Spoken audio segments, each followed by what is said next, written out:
Today, we're going to talk Right. about many things. One of them is how do you recognize yourself? How do you know yourself through your signs? Hi, Marco. Okay. Thank you, Ezra. Nice to see you again. This is you too. My name is Marco Di Maggio, very Italian. Great.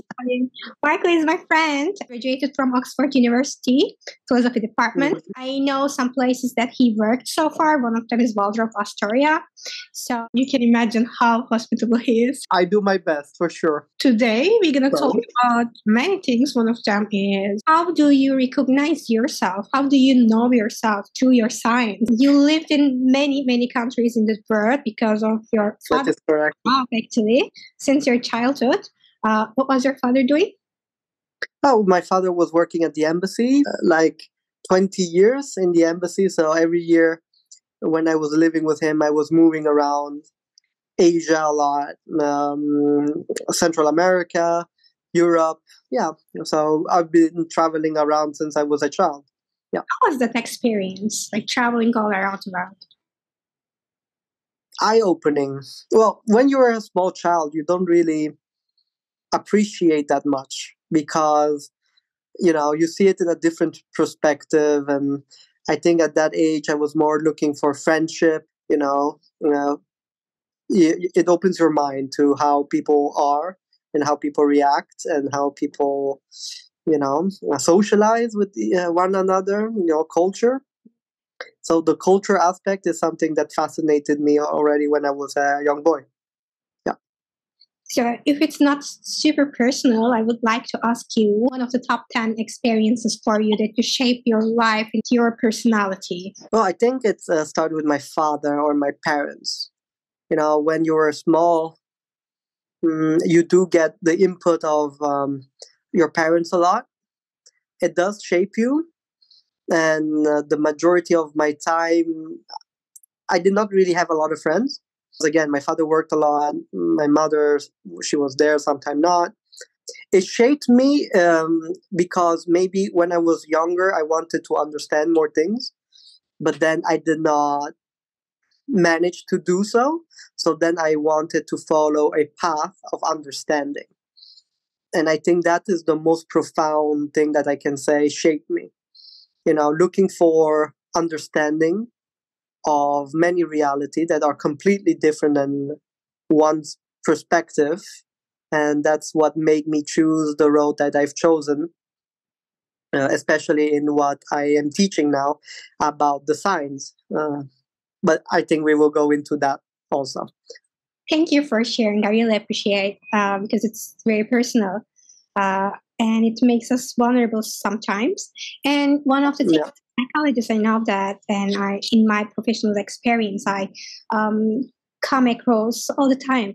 If we were not understood in our childhood, we tend to go into the ways to understand ourselves and the world, to have a concept of the world and how to understand things and put meaning into things. That makes us curious about healing modalities. I cannot really say what brings a person to follow the signs.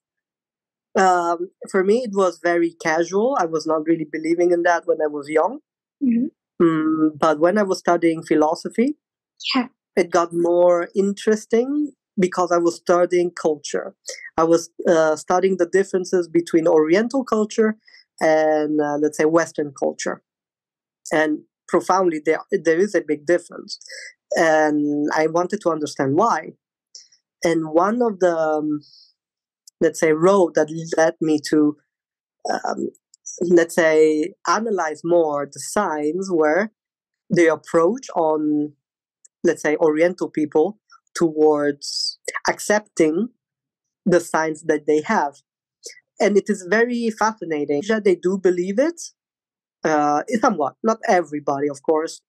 Some people more than others. Some people just use it as like a pass-by time to an excuse to, to justify their life. And I'm trying to find some kind of link to personality and predisposition of personality. Then I would say, yeah, there is a link. Very small link, but there is a link. Yeah. I really value your experience in Asia, by the way, because it's like quite different, culturally quite different than the Western countries, especially like Europe, as well as USA. Mm-hmm. It's a totally different experience being in Asia and growing up in different parts of Asia. So, yeah, what do you see in general, like in terms of understanding yourself for Asian people? How does it differ than because I know that in your job, in your profession, you come along with many people from all over the world, and coming up, like growing up in Asia and living in, being and living in Europe and being in the hospitality business. So it is like quite multi-dimensional, I would say, and multicultural. Yeah. So, I'm really curious to hear more about that in your aspects, in your point of view. Well, Asians, of course, culturally, there are a lot of differences. Where I used to work in Waldorf, especially those type of guests, they were very demanding. And when a guest is demanding, you will understand what is their personality. I don't want to make it as a stereotype, but of course, everything is about perspective, and let's say expectation. Because a person who comes from Asia or come from Dubai, they come to Europe. They have their own thoughts of what Europe is, maybe because they don't live in Europe. So sometimes, they can be much more demanding as they think they are in their own country, where maybe they have much better services, let's put it that way. But the thing is, the service is there, is that the culture is different of how that service can be provided. And this is one of the most untalked topic, or let's say the challenging topic of hospitality, because if you work in hospitality, you need to take into account every aspect. Everybody's culturally is different, and it's heavy burden for the person who works in that field, because not only you need to contend with the cultural aspect, but then you need to contend also with the personal aspect of the personality. So that's why I always say understanding a person takes a lot of time. You cannot show that person in a few minutes. And so that's why learning the signs actually does help you a little bit understand, again, the predisposition of the person. I would definitely dive into that topic like immediately. I also know that you are quite good at Zen philosophy and meditations. So how to combine? I think it's a struggle of a lifetime. It's not easy, because Zen philosophy, it's people call it a religion, but I would say, like Alan Watts used to say, it is more like psychotherapy. It's not really a religion, because the point of psychotherapy, it's by confronting the issue that you're facing at that moment in time, but only by yourself that you can actually solve it. And Zen teachings is exactly that. It makes you change the perspective. Zen taught me a lot to find peace, to find the meaning of what really matters, and to differentiate the two. There are things that we, in this society, we think it's important because a lot of things have given to us or shown to us that is important. But nobody asked the fundamental question if it's really important or not. And because of that, society, especially in the modern society, have a very, distorted way of looking at things, because we were never taught when we were young how to think. And then not only how to think, then you need to start thinking what to think. What is actually important to think, right? Because when you were young, especially in this generation, everything we see in TV is that what they want us to think. We are controlled. Yes. Control over your thoughts, or at least expanding the horizon of your thoughts. And I see this is something that unfortunately people are not doing. And I'm trying to teach and explain how things actually can be much better if you do change your perspective on, on your lifestyle. But everything starts with the mind. If you can control your mind, and if you can, let's say, change how you see, but you will see how you change. That is a Zen proverb, by the way.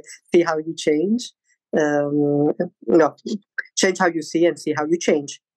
So combining the two, I can say, is still a struggle for me. It's not something that is easy to master, because one is the inner peace, the inner philosophy, the inner energy that you're looking for to find real lasting happiness. Because I think deep down we are all looking for that. But everybody has a different point of view of what happiness is. And Zen does help you to prioritize what is long-lasting happiness, not short-term, because everybody can make short-term happiness. It does really not mean long-term happiness. Temporary, right? Excuse me? It's just temporary. It is temporary. The majority of what we live in the modern society, it is short-term. Why? Because if it's short-term, it's marketable, it's sellable. If it's long-term, it's not sellable, right? If I'm going to sell you a product, I cannot sell you if it's long-term. I need to sell you something that is short-term. That's how I make money. So, of course, we need to also think in the society that we live in. We live in a capitalist society, and there are some challenges in a capitalist society, how you see certain things. And regarding the signs, well, that's another topic, which is understanding oneself. Coming soon in the next episode. Follow for more.